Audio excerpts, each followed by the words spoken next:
You might need to.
Go on minutes.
Close out.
All righty then. Hey, we got some sound going now.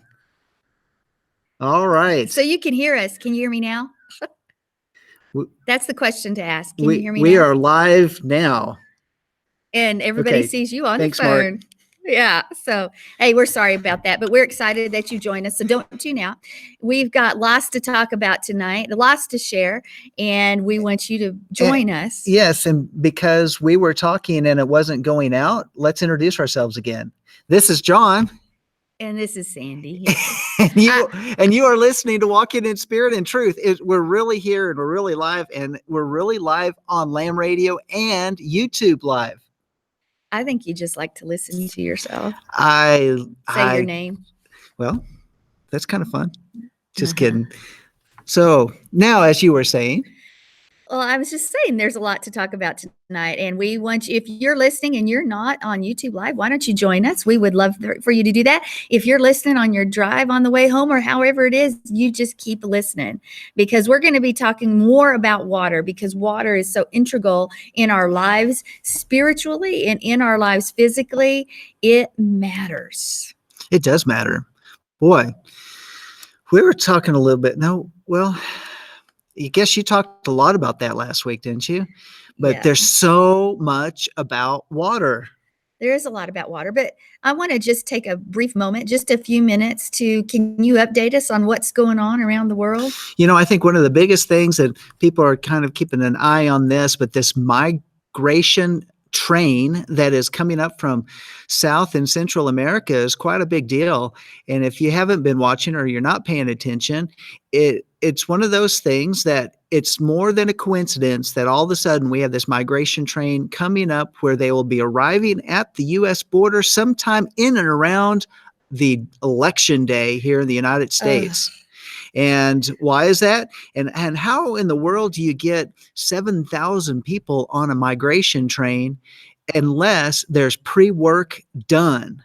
Now, Vice President Pence was recently interviewed by the Washington Post, one of those great bulwarks of leftist activism within our journalistic culture and in our left-wing papers. And what did he say? He said that so far this year, they have apprehended 10 terrorists other than Mexicans per day at the U.S. border. And this is before the migration train, because President Trump said in this train are terrorists embedded along with drug traffickers, human traffickers, and MS-13 and a bunch of different types of just violent people. But in here is that what are these non-Mexican people that they've apprehended at the border?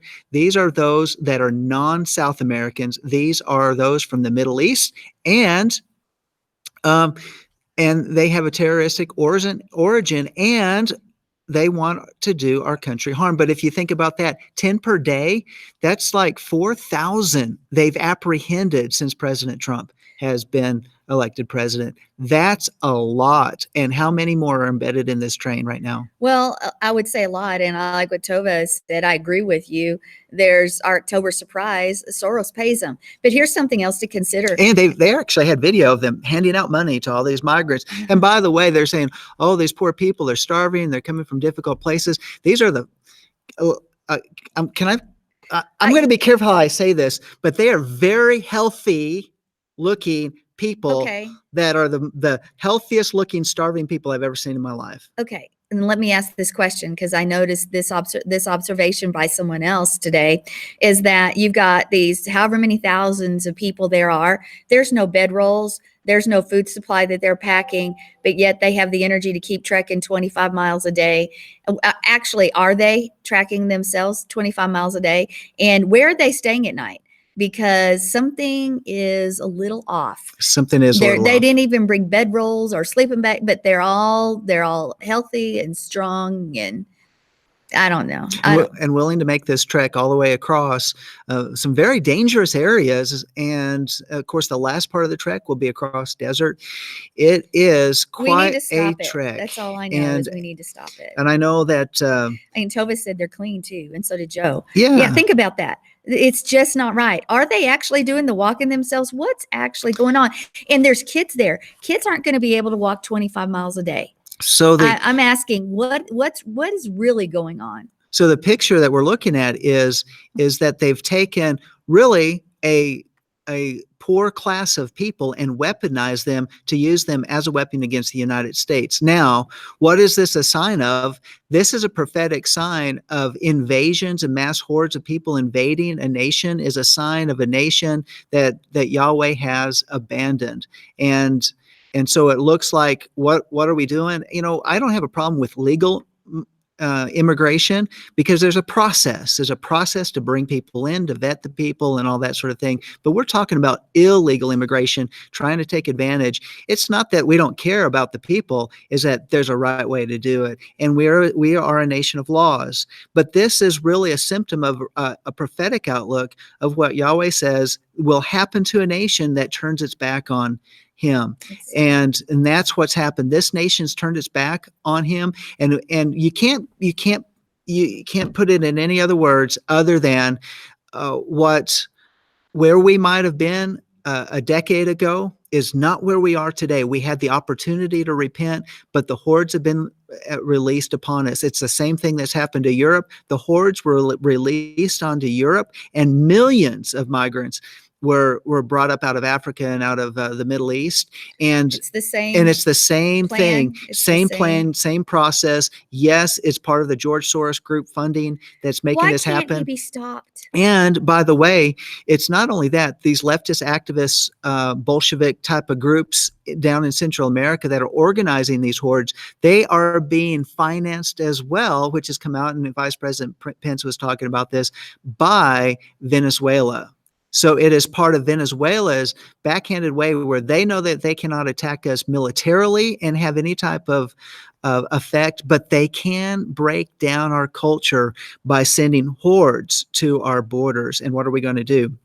Now, I know that the U.S. Army has been activated out of El Paso, and they are gearing up and getting their supplies and their heavy equipment. It's an artillery group down there. How do you push back how's it 5,000? How do you push back 5,000 people? And yes, I think we need to, but how do you do it? Yeah, you're exactly. And so they're bolstering up and getting ready to prepare to where all these different places are where they come into the border to strengthen those border positions where the people will not be able to come across. Now, how they're going to do it, what they're going to do it, that's what the Democrats are trying to do, is try to disrupt things and paint President Trump into a corner. We need to always be praying about that. And exactly, that he's got the wisdom to be able to do this where they're not able to take it into the media and twist it around and make it evil. Actually, I think it's going to backfire, because the American people said, this is a nation that has a border. Without a border, we're not a nation. It's exactly true. Take a from the playbook of Israel. Maybe we need to do that. You know. Well, you know what? They protect their borders, don't they? They do. And oftentimes, to what the world doesn't like and to the hatred of the world, they still protect their borders and to guard their culture and their language and their way of life. That's right. Well, I want us to, did you want to update us on anything else? I think that is probably the biggest thing in the news right now. Besides the elections, we need to be Besides the praying. Elections, yes. And let me just say voting. this. Everybody, Vote. you need to vote. And if you're one that likes to vote on Election Day, I might suggest to you that this might be the year to go ahead and get your research done now and vote early, just so your vote will already be in the ballot box, just in case something happens.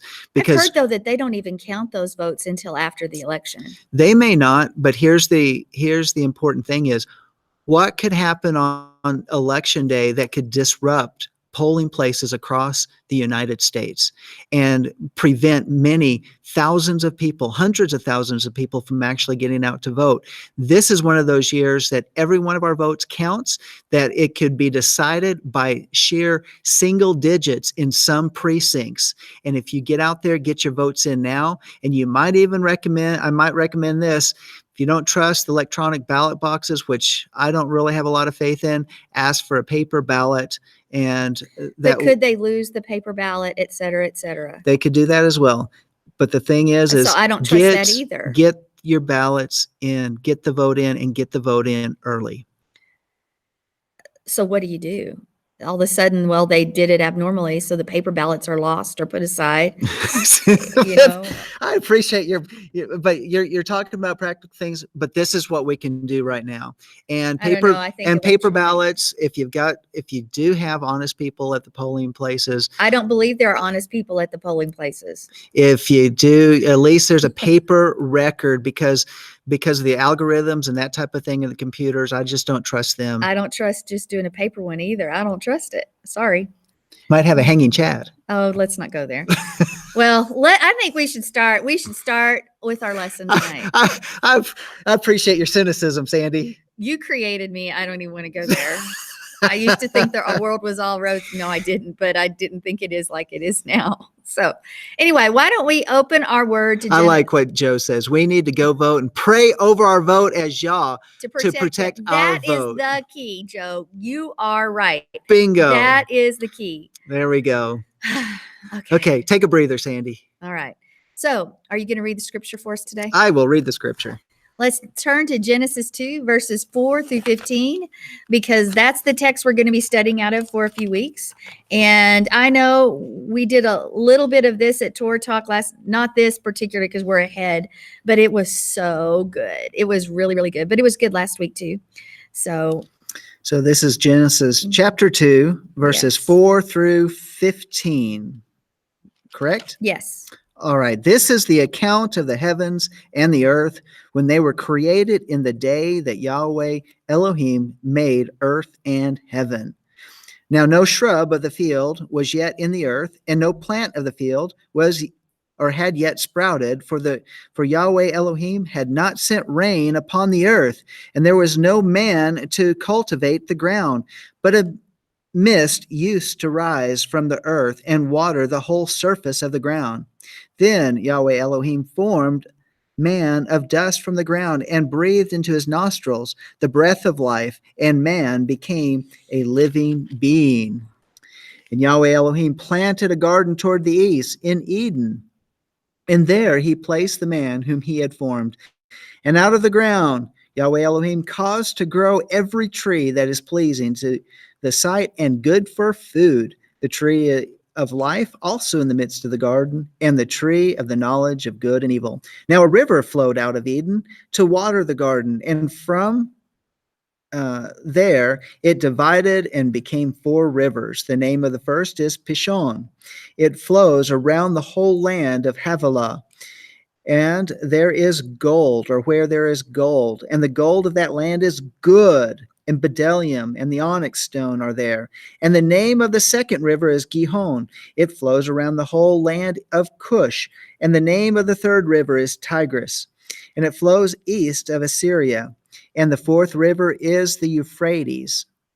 Then Yahweh Elohim took the man and put him in the Garden of Eden to cultivate it and keep it. Keeped it? He kept it.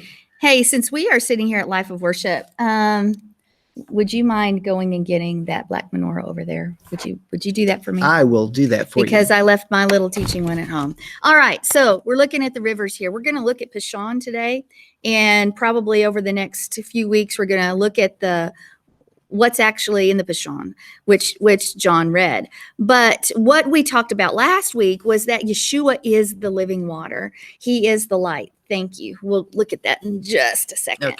Okay. I guess we could have pointed it to the back where that big one is, but Yeah. I can set the big one right behind us. maybe next week we'll do that. We could have done that. That's true. Or you could have been my Vanna. Exactly. Okay, but we talked about Yeshua as the living water last week, and that because of him, he is that water that is supposed to flow out of us, but we can't connect to that water without connecting to him. We also talked about him as light. He is the Torah. He is the Word made flesh, and because that's light flowing from us, that river is almost like that light, that Torah that flows out of us because we're connected to the living water. And so with that being said, we want to jump forward as a reminder, because Yeshua in everything he did, he is the example of life. He is the example of what we need to hold to and cling to. He is He is. That's actually the word.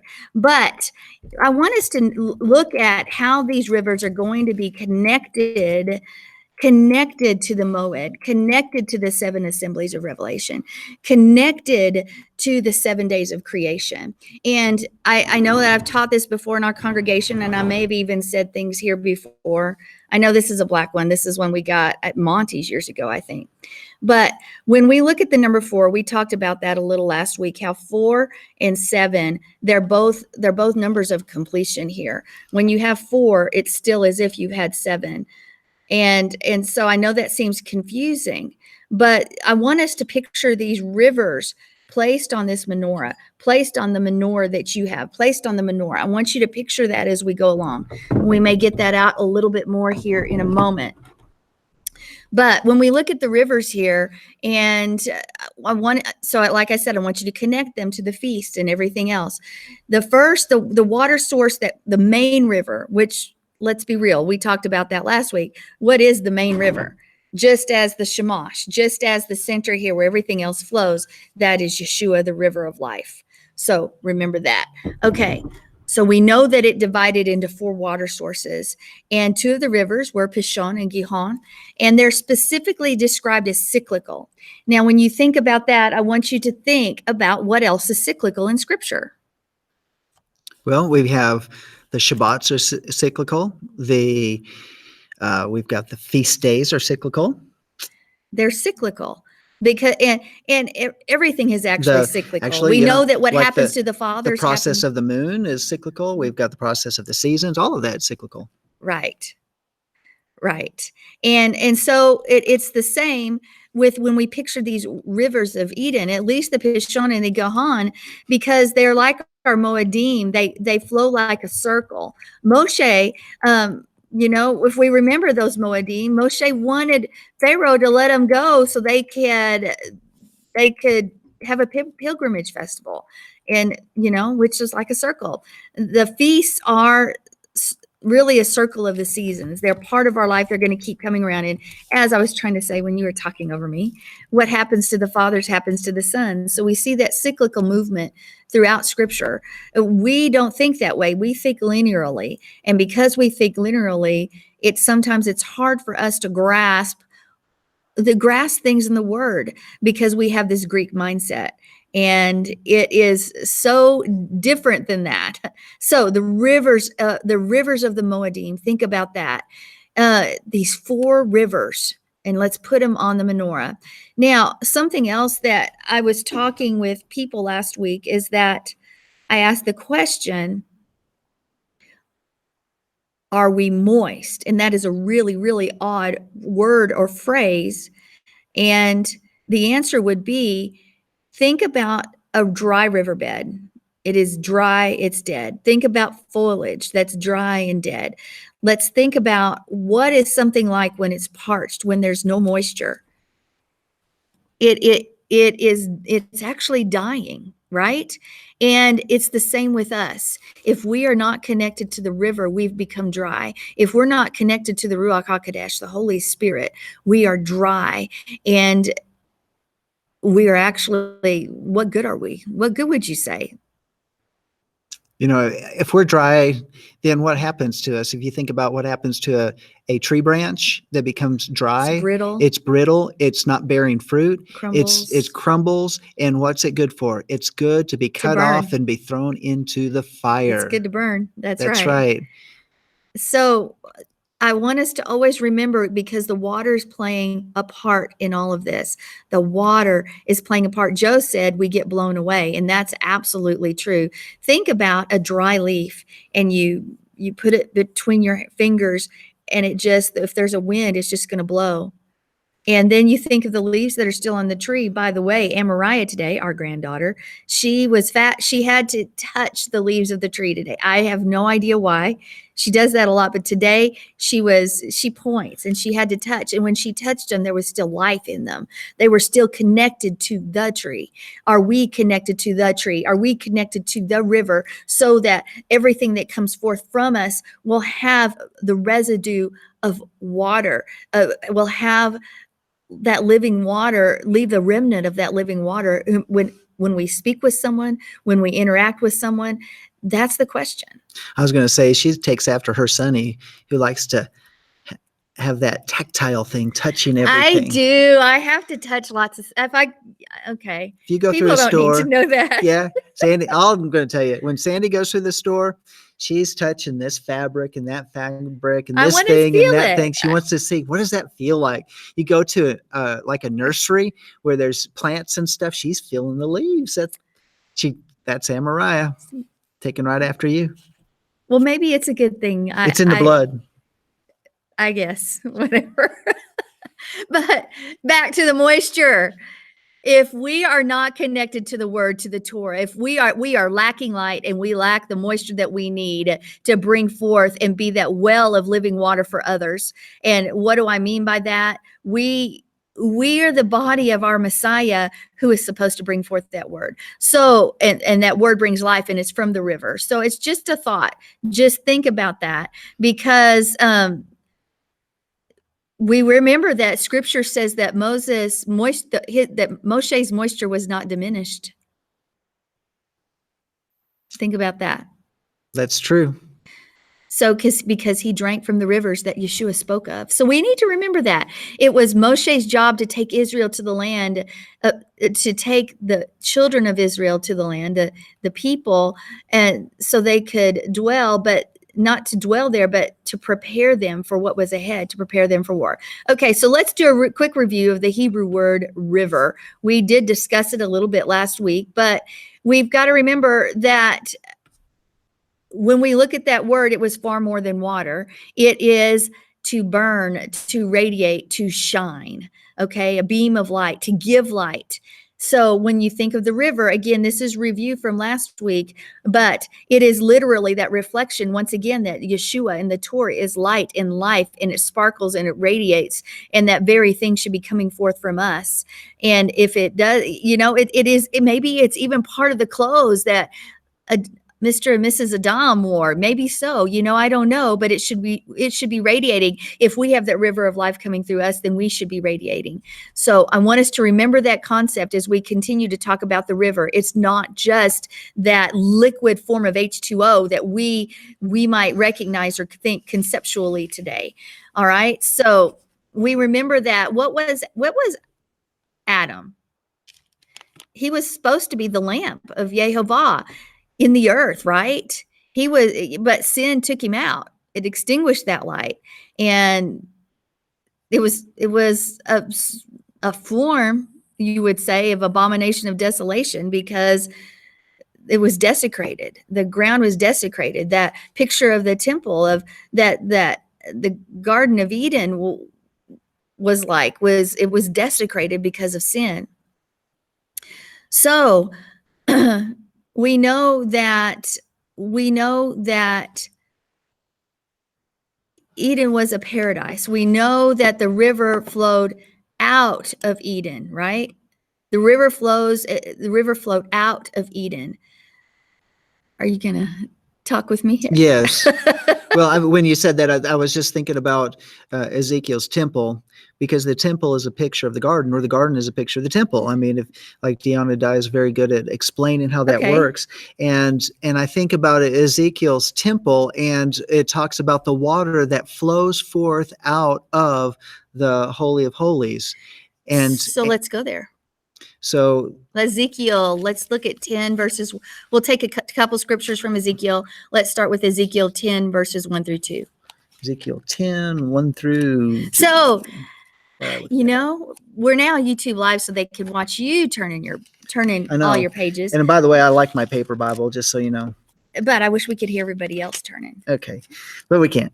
All right, so Ezekiel 10, 2 through 5. And he spoke to the man. I said 1 through 2. 1 through 2. Well, I'll do that too. Then I looked, and behold, in the expanse that was over the heads of the cherubim, something like a sapphire stone in appearance, resembling a throne, appeared above them. And he spoke to the man clothed in linen and said, "Enter between the whirling wheels under the cherubim." and fill your hands with coals of fire from between the cherubim, and scatter them over the city. And he entered in my sight. Okay, so let's also read chapter 1, verses 26 through 28. And it reads, now above the expanse that was over their heads, there was something resembling a throne, like lapis lazuli in appearance. And on that which resembled a throne, high up was a figure with the appearance of a man. Then I noticed from the appearance of his loins and upward something like a glowing metal that looked like fire all around within it. And from the appearance of his loins and downward, I saw something like fire, and there was a radiance around him. As the appearance of the rainbow in the clouds on a rainy day, so was the appearance of the surrounding radiance. Such was the appearance of the likeness of the glory of Yahweh. And when I saw it, I fell on my face, and I heard a voice speaking. So think about that. Imagine the rainbow around the throne as two minaret. Imagine that. So you have a menorah on the bottom, but then you have this rainbow that's like a menorah on the top. So you see that it's basically forming this circle. Imagine that. The bottom rainbow is from heaven's perspective. It's a menorah, right? So what's the top? The top, you would, it's that rainbow, it's that bow, but it's almost like an upside down menorah. But think about that. And when you were talking about Ezekiel, what did you want to bring out from that? Well, what I was going to talk about is that there's always a flow. I mean, think about this. Where there's life, there's always a flow.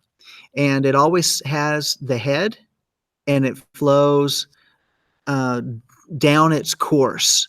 So wherever there's life, there's always a flow. Where there's no life, it gets stagnant and it dries up. And we're talking about that dry, the dry riverbed, or you can talk about like around here in the panhandle of Texas, we have these things called playa lakes. What are they? They're just depressions in the ground where water accumulates, and it looks like a big pond. And when the rainy season, they fill up, and in the dry season, they evaporate out. So they're mostly dry. They're mostly dry because we have 20 inches of annual rain here in the high desert. Yeah. So what I was thinking about was what flows from the throne of Yah. And so we have the appearance of all this, and you can go back into Revelation and you get this appearance of Yeshua, and you have these rainbow colors and qualities that emanate and radiate out of the throne. And yet in Ezekiel's temple, we see a water flow as well that not only flows out, but the amazing thing about this water is that it expands. So it comes out at a certain depth, but as it continues to flow, it increases in depth. And according to the flow is that it's teeming with life. And it supplies the water to the trees that are along the riverbanks, and the leaves are healing to the nations. Well, that reminds me of Psalms 1. Yes. Let's go there. We'll go to Psalms 1. And while you're doing that, I like what you said, because it's actually what I was going to bring up, is that we see that this river, the main river, the one that is in the center, it's literally flowing from the throne, and it divides into those 4 other heads. And when we look at the river of life, what is happening with the center branch? It's fueling and feeding all the other branches. Now, I know we're talking about 4, but 4 and 7 can be the same. So it's feeding and fueling the other branches, and it's giving them life in the natural. And it's the river. The river is feeding all the rest of the rivers. And remember, each river serves a purpose. Each river serves a purpose. Yes, each one has its individual characteristics and serves a purpose, which we'll be getting into later on.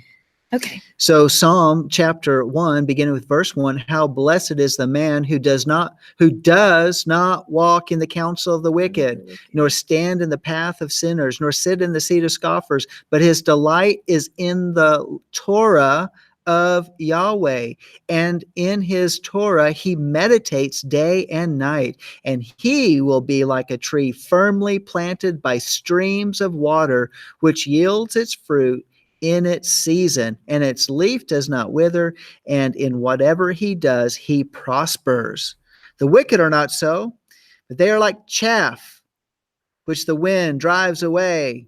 Therefore, the wicked will not stand in the judgment, nor sinners in the assembly of the righteous. For Yahweh knows the way of the righteous, but the way of the wicked will perish. And Joe said that earlier in the chat room about how it'll dry up and wither and become like dust and blow away.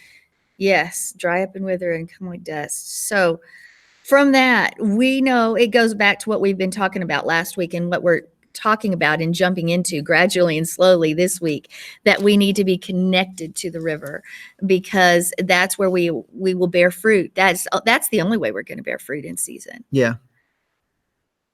Otherwise, we might bear some sort of fruit, but it won't be fruit that's good. Well, honestly, if we're designed to bear fruit, then if you look at it this way, and Sandy, you've talked about this in a past teaching, and when we talk about the wicked menorah,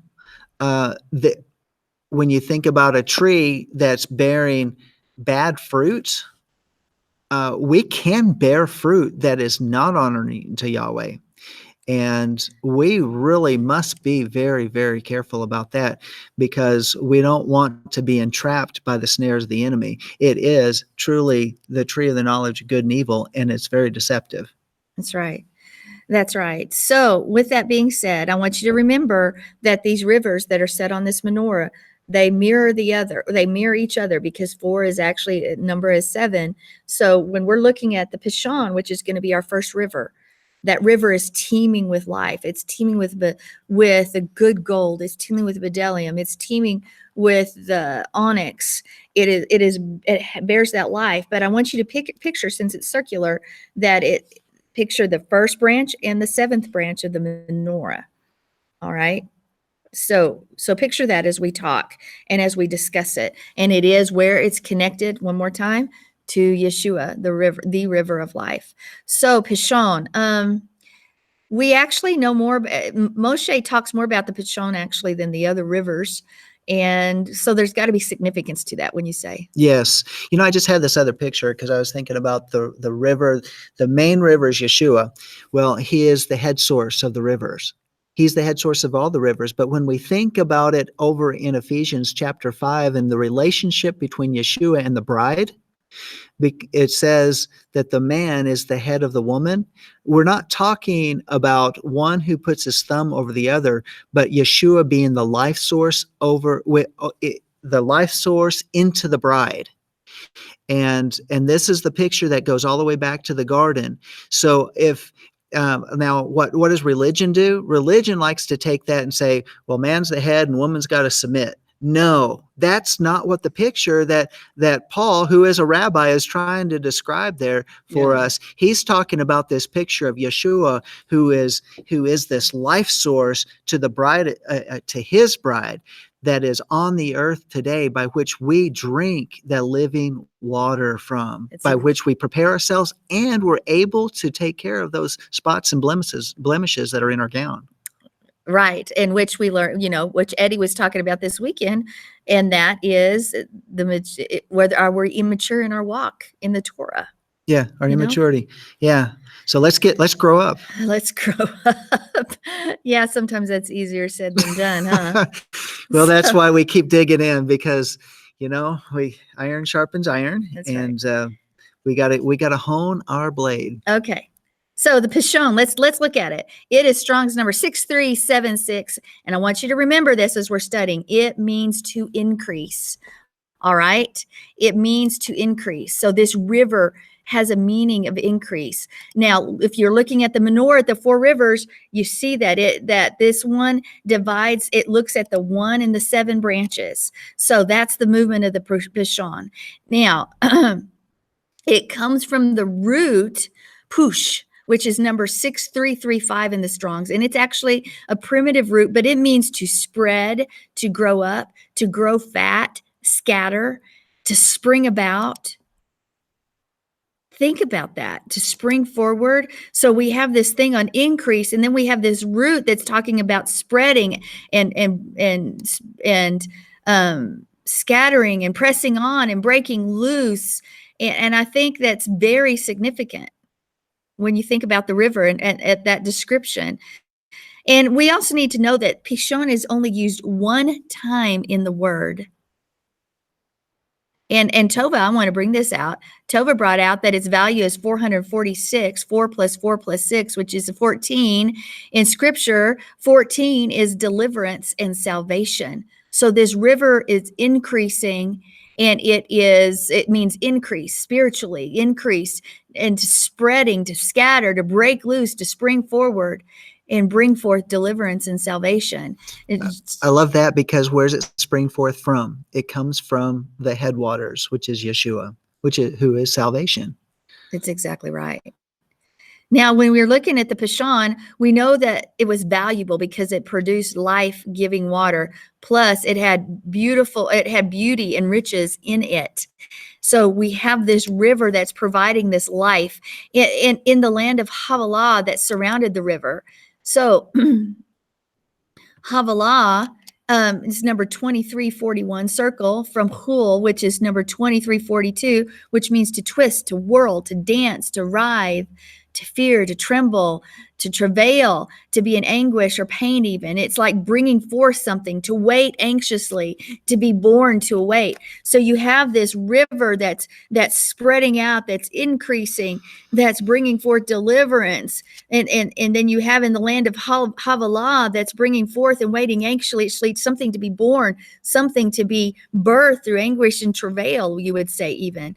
So the Pishon implies that this idea of spreading, of increasing, of dispersing the word, and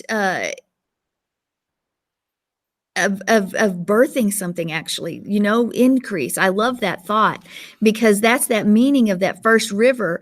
So well, it's that multiplication process. It's the multiplication that we were commanded to be fruitful and to multiply, and now it's demonstrated in this river. Thinking, let's go back to Ezekiel's river. What is it? What happens? We didn't read it yet, but it's where it continues. He crosses over, and it's ankle deep, and he crosses back, and it's knee deep, and each time he crosses, it gets deeper and deeper. Right.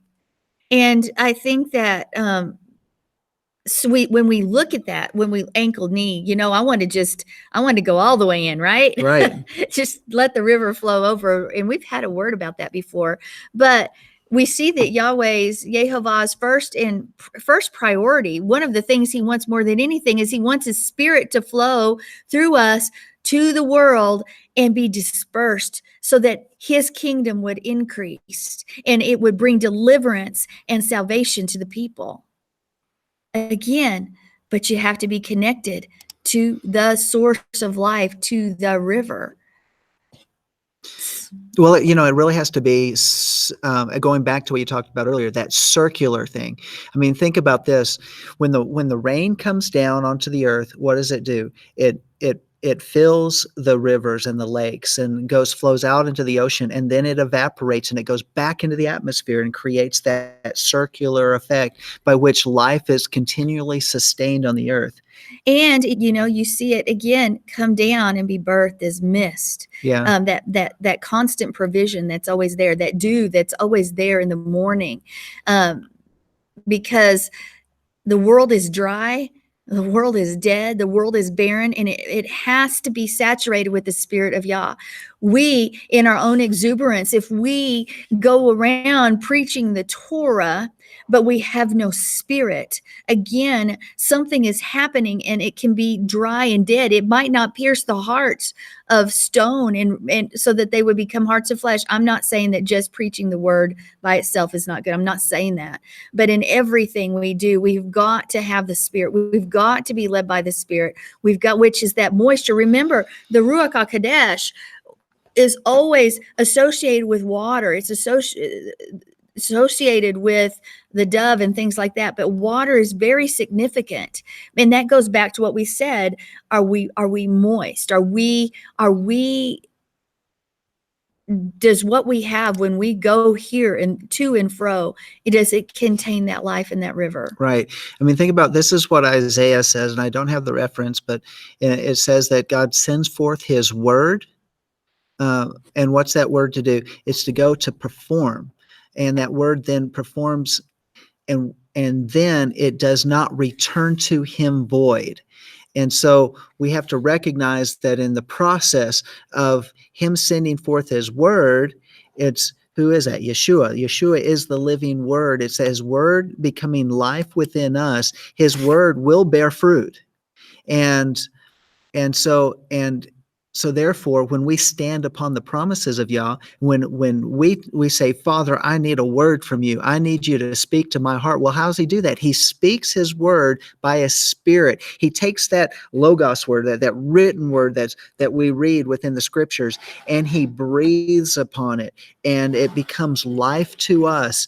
And then when we respond to that word, That's right. it is we are returning. It's not returning to him void. It is now producing the fruit by which he sent it forth to do. And that happens in a lot of ways. That happens to us just to build us up spiritually, but it also even in the fact when we need God, I need a touch. I need you to touch my finances. I need you to touch my body. And what's he do? He gives us a word. He gives us that word of healing, that by the stripes of Yeshua, we are healed. If we are healed, it doesn't mean at some future time. It's about now. We live it now. That word is not a false word. It is a true word. And he keeps his promises. And we must realize that he is the living God, and he makes it living and active within us. Well, Deb said, let's look at Isaiah 55:11. So let's do that. And while he's looking at that, I want us to look at one rabbinic view from the Sukkot 2002, page 244. It says the Pishon represents the Nile because it is known that the flax, the Pishton, grew freely beside it. And the linen, the shesh garments of the priesthood are made of the flax. And the pattern of the rivers of Eden, only the Edenic rivers, are paralleled in the garments of the priest. Well, that's exactly the verse. Thank you, Deb, for bringing that up. That's exactly the verse I was looking for. So shall my word by which goes forth from my mouth, it shall not return to me empty without accomplishing what I desire and without succeeding in the matter for which I sent it. That's exactly right. So, and by the way, it's preceded by the word that for as the rain and the snow come down from heaven and do not return there without watering the earth and making it bear and sprout and furnishing seed to the sower and bread to the eater, so shall my word. And it's that cyclical thing. The water comes down, it evaporates, it goes back up. It's all cyclical. And I like that. So I think it's significant to think about what what the rabbi said here too, because when we look at the flax for it to grow and to clothe it, it had to be connected back to the river. So you see a relationship there, because it is thought that the earthly counterpart to the Pishon is the Nile, and it is as we said, the flax grew from there on the banks of the Nile. And if you think of the outer garment of the garden as a radiant river, it's almost like the garments of the first couple when they're walking in obedience, the glory that covered them. It is that kind of, because it's light and it's light and life and it's radiant. And that's what the river actually means, is light and radiance and shining.